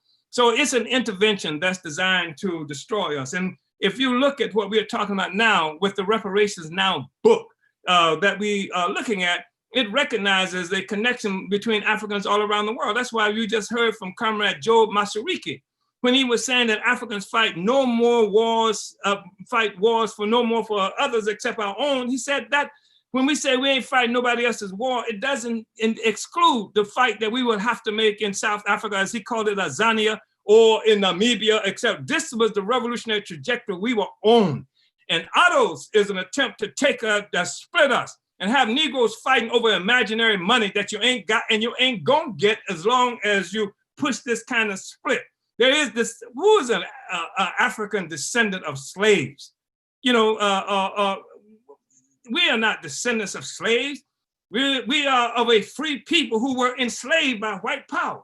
And so if you are trying to, you know, so that's the fundamental question, the thing that I want to say. Secondly, it's really important for us to understand the role of theory in the struggle for our liberation, because it's theory that informs us. It tells us, it explains to us our place and destiny in the world. And so we want to say we are here, but what is our destiny? Is it to be what? We say that Africa, there's a scientific basis for being able to make a declaration that we are one people, one African people who don't appear to be so to some, because Africa itself came under assault. And in capturing Africa and dispersing the African nation at gunpoint, it also captured the consciousness of many African people who grew up in Haiti and think that's what I am, who grew up in Jamaica and that's what I am, who grew up in America and that's what I am, when the fact is we are Africans who have been dispersed to all of these places, Jamaica, Haiti, the United States, etc. We are one people, and our weakness as a people has been imposed on us by this redesignation of our identity. While white people who did not even exist as a single entity before the theft of our resources, what gave them definition was as a single group of people, was their unity around an economy that was born of enslaving and dispossessing the rest of us, and dispossessing us even of our consciousness of who we are. So our struggle, the theory is critical. And this is the thing that we've been fighting for a long time ago. It's not just we got a different opinion. What is the basis of your position? Who are you theoretically? Okay, you are adults. Okay, what does that mean? What's your theory? What is the basis of your philosophy? Philosophically, where do you come from? These are the kinds of questions that we have to really ask. And we tell you right up that we are African internationalists. We tell you right up, you know, what informs us. We give you the science. We give you the basis of the conclusions that we've come to about who we are, that's based in science and not based on some prejudice that's been imposed on us from outside. I want to say this. When we were building for this tribunal, everybody's for reparations now. But some of them, you know, even one person who I heard characterized at one time as the father of the reparation movement in this country, who built an organization 7 years after we created the African National Reparations Organization. 7 years after this tribunal, and when in 1989, Ronald Wilson Reagan, who ain't never been a friend of Black people or oppressed people living around the world, conferred some pittance that they call reparations to the Japanese. That's the time they jumped on it. But when we organized that first tribunal, he sent the so-called vice president of his organization to tell us, first of all, they were opposed to us doing the reparations tribunal because we didn't get their permission. Secondly, they were opposed to us getting doing the tribunal because some of the judges that we had in the tribunal were born in Africa, and Africa owes reparations too. And thirdly, because we had an African People Solidarity Committee, and if we did this, the white people are going to get all the money. This is the kind of nonsense that have been thrown at us in trying to advance this struggle. So yeah, we don't have much respect for the Otto's thing, and we're just saying that people have to be, you can't be wishy-washy around this question. We're one people. You can't be wishy-washy. You can't give any credence to any notion that somehow we are some kind of specific special people because The people who kicked our asses had red, white, and blue, while the people who kicked our asses in some other place spoke another language and ate different foods, etc. So that's our response, Comrade Robin. I mean, I just think that our struggle right now is at a place where we should find it less. We find ourselves less capable of actually patronizing this kind of nonsense that's designed to destroy our movement and destroy the unity of African people. Uhuru, thank you so much, Chairman. And thank you, Sister Robin, for that question. I think it's important too, because I mean, we're talking about a tribunal that happened in 1982. As we go through this, you're going to see some of the people who you know now, you're going to see where Leonard Jeffers achieved his acclaim. The reason people know Leonard Jeffers today, he achieved this acclaim at that tribunal. And there were others. Tupac's mama spoke at that tribunal. There were other people, who played a role that we brought them. When I say we, I'm talking about the process that we initiated. We participate in the reparations movement, but we're not a reparations movement. We are a revolutionary organization that recognizes that reparation has to play a role in making the revolution. We don't think that that somehow reparations is the end of the road. It's the part of the process of making the revolution that's going to liberate our people. And we keep that in front of us all the time. The question of theory, tactics, and strategy that advance revolution, that's the critical thing that we have to keep our eyes on. So Comrade Robin, I don't think we can make a single concession. I don't even think that we have to laugh at them. There are people who I think are honestly involved in this ADOS thing, who actually think there's something. They think the movement for reparations began with ADOS, when the truth of the matter is that the bourgeoisie pushed the ADOS thing out there precisely because it created division. Here we are talking about a tribunal that happened in 1982. And when did the ADOS thing even emerge? How do you even hear about that, except the bourgeoisie wanted you to have this split, this thing of create splits in the movement. So we have no patience with that formation. Again, we are sympathetic and we unite and think that African people should fight for reparations, but don't be misled. Don't let somebody lead you into this situation that is designed to fracture our movement and making sure that African people never get what we really deserve. Uhuru. Uhuru, thank you so much, Chairman, and thank you to Comrade Robin for that question. I really appreciate that answer, Chairman. The next question came from Comrade Kumba, and Kumba asks, Uhuru, Chairman, is it time to have a part 2 to the Reparations Tribunal? Yeah, the part 2. We've always said that the revolution of the 60s was a dress rehearsal, and that the real McCoy is what we're engaged in right now. And the part 2 of the Reparations Tribunal will be when we are putting those criminals on trial around the world who have stood between us and our freedom.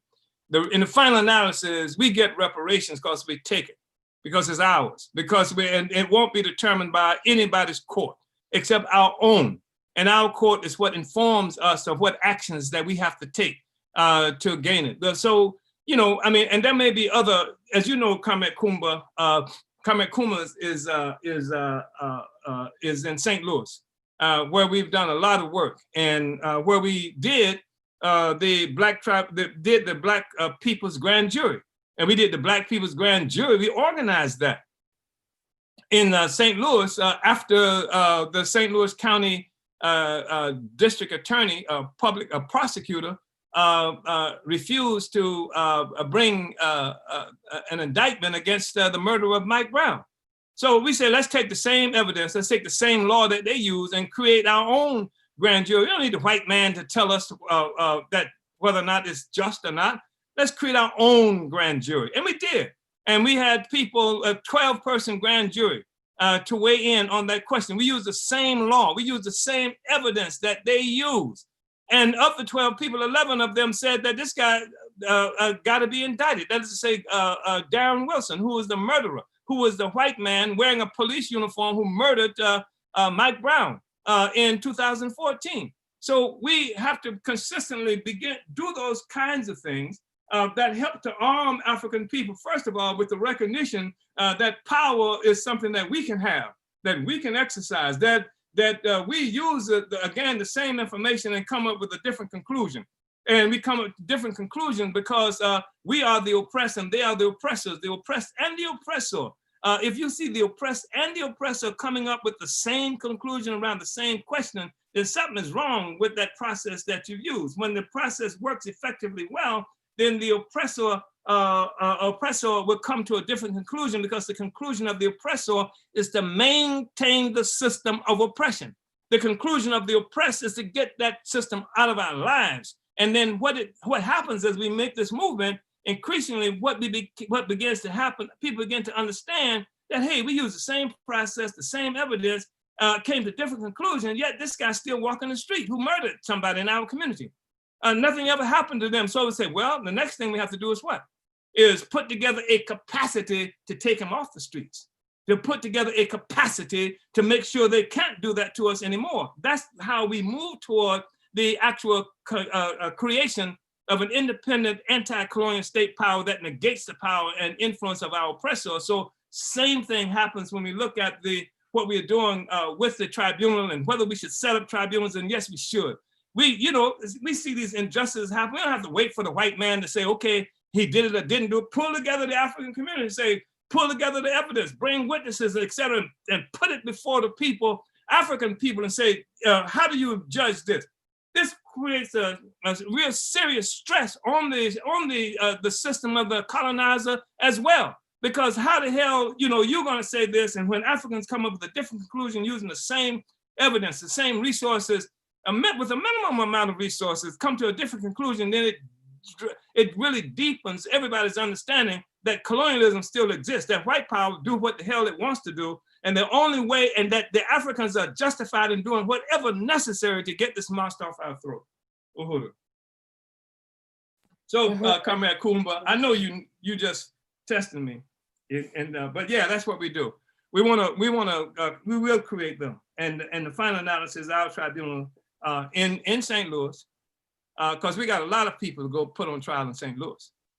A lot of the enemy put on trial in St. Louis, and throughout the world, that's the case. The workers, they need to shudder, because the reality is when we come to power, there are going to be trials all over the world, and the oppressors and their flunkies, the ones who've created contaminated our community and our conscience, who work for them to keep our children starving and whatever, they're going to pay a price. And that's our responsibility, because if you come to power and don't make them pay a price, the masters don't make us pay a price. Uhuru. Uhuru, thank you so much, Chairman, and thank you, Comrade Kumba, for that question. And we're about 10 minutes away from the top of 10 o'clock, and I want to just go ahead, Chairman. We did have a lot more questions, but we'll have to table those for next week, and wanted to turn it over to you for any closing remarks before we go to our announcements today. Uhuru, thank you, Comrade Director. I just want everybody to really understand that the significance of the fact that to have a revolutionary party with tested comrades, where actual cadre is developing, that's the thing that confers continuity in the revolutionary struggle. Because there are a lot of people who come up, and some of them are really smart and energetic, et cetera, but they've come up in the middle of the discussion, and they're starting from a place that does not recognize that there is a continuum that we're involved in.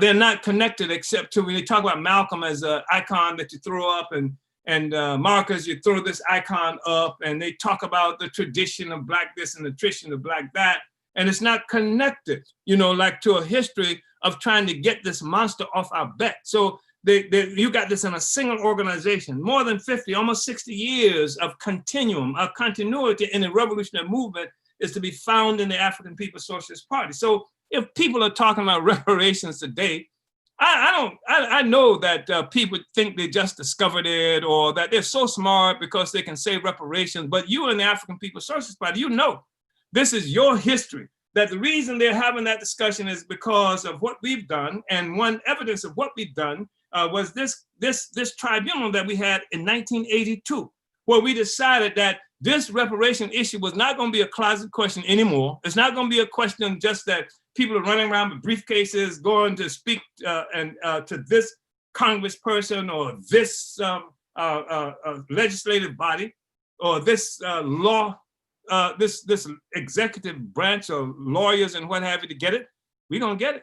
And that we started this and said, take it to the people, because the people, African people, are the solution. And white man knows the African people are the solution. That's why there's a cop on every corner in every African community that we live in the world, because they know the working class unleashed will take what belongs to us. That's what we are about. That's what this is about. So I hope you will come and let's discuss this whole thing about the reparations tribunal that we had in 1982 so that we can connect it to what it is that we're engaged in today. So thank you, Comrade Director. Uhuru. Uhuru, Chairman, thank you for this really incredible study and for opening up this discussion around reparations now and just the history of the reparations struggle and starting with the African People's Socialist Party and your leadership. Thank you so much, Chairman. And thank you to all of you who attended this study today. And, we will be continuing this study of reparations now and this history. So because of time, we want everyone to know that if your question was not answered, that we will be taking your questions, any unanswered questions of today's study, we'll be taking them in the first hour of next week's Omali Taught Me Sunday study. So don't worry, we will get to it. So make sure you come back next week to get your question answered. This study was brought to you by the Department of Agitation and Propaganda. We're winning the war of ideas. For your revolutionary news and analysis, you can visit theburningspear.com. And for Revolutionary Radio, dynamic shows and music by Africans all around the world, tune into Black Power 96.3 FM, broadcasting out of St. Petersburg, Florida, and accessible via our app for Apple or Android, or online at blackpower96.org. The theory of African internationalism is a theory of practice. All the energy of the African People's Socialist Party is focused on the destruction of colonial capitalism. Africans of the world, go to our website, apspuhuru.org, fill out our contact form. That link has been dropped in the comment section for both Facebook and YouTube, so make sure you visit that link. We actually had somebody during this discussion say they filled out a contact form during this study. So Africans of the world, go to apspuhuru.org. Order your copy of Chairman Omali Yeshitela's latest book, Vanguard, The Advanced Attachment of the African Revolution, the political report to the 7th Congress of the African People's Socialist Party. You can order that title and more from the chairman at burningspearmarketplace.com. The Black Power Summit is calling on all African people in North America, the Caribbean, Africa, and Europe, and wherever African people are, to join us from January 16th to January 24th for a series of regionally specific conferences. In these summits, we will be organized against the conditions imposed on Africans and others within our regions and around the world. We will come together and point the way forward. Register for one of the summits or register for them all. The Black Power Summit is completely free, and there is only one condition: that you want African people to be free and self-governing. Black lives cannot matter until we have Black power. So the events will convene on January 17th and culminate on January 23rd and 24th in 2021. Let's get it done. And the dates and regions are as follows. So on January 17th in the Caribbean at 9 a.m. Eastern, and the US Western region at 12 p.m.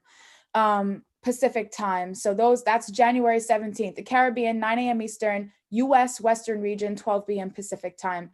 January 23rd in Europe at 9 a.m. GMT, and US Southern region at 11 a.m. Central. So again, January 23rd, Europe at 9 a.m. GMT, and US Southern region, 11 a.m. Central. In January 24th, the Africa region, 11 a.m. South Africa time, US Northern region, 10 a.m. Eastern, and the US Midwest region at 1 p.m. Central. Let me say it again, January 24th, Africa region, 11 a.m. South Africa time, US Northern region, 10 a.m. Eastern, US Midwest region, 1 p.m. Central. And you can register today at blackpowersummit2021.eventbrite.com. And we'll drop the link in the chat boxes for you in Facebook and on YouTube. blackpowersummit2021.eventbrite.com. The African People's Socialist Party is also inviting you to our second 7th Congress plenary, February 6th through the 9th, 2021, themed African Workers of the World, Unite and Organize. You can register today at apsplenary.org. That link is also in the comment section for both Facebook and YouTube.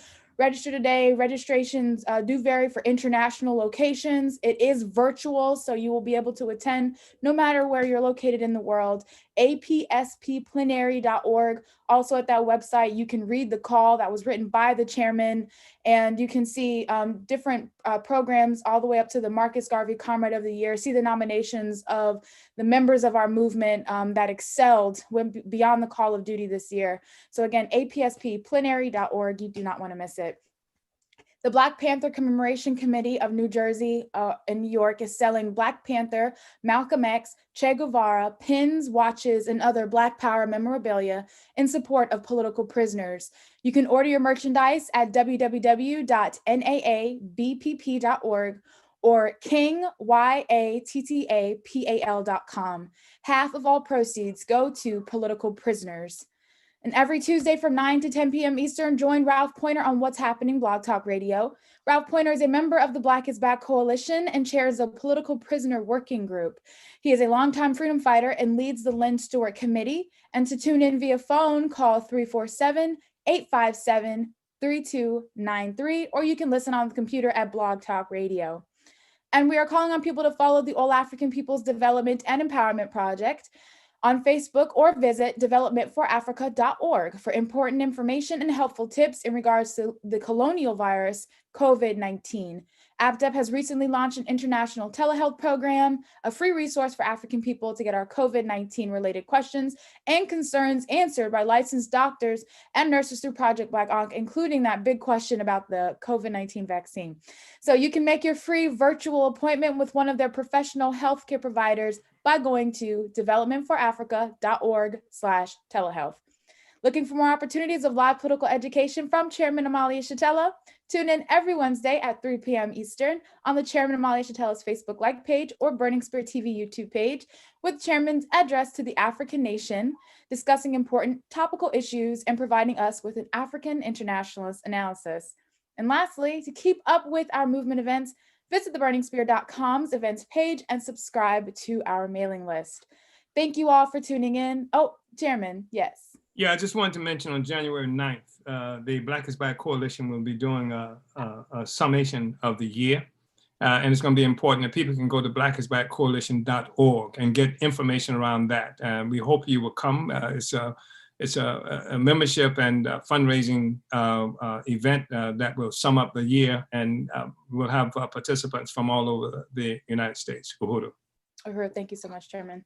And if people could, in the comment section, leave that information, the Black is Back Coalition, for that event as well, so people can get access to that. So thank you, Chairman. And as I was saying, thank you all for tuning in. Make sure you like and subscribe to the Burning Spear TV on YouTube to catch every episode of the Omali Taught Me Sunday Study.